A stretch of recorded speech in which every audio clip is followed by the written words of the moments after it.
લાંબો કર્યો ને ખાલી શરાબની બોટલ હાથમાં આવી ગઈ કે તારા કારણે બધી જમીન ગઈ, તારું શું કામ છે, જા ઉપાડ.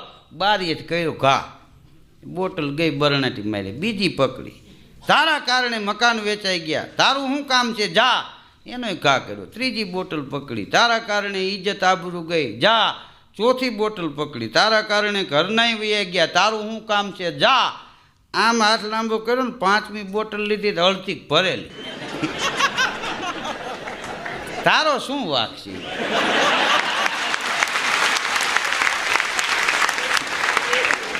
આજા ગલે લગ જા. હા, એમ કરીને પેક માંડ્યો મારો. ત્યાં એક ભાઈ આવીને કીધું 2 દીનું કહીને કે 500 રૂપિયા લઈ ગયા, હી લાવો. તો ગાવા માંડ્યો, બેઠ મેરે પાસ તુજે દેખતા રહો, ના તું કુછ કહે ના મેં કુછ કહું.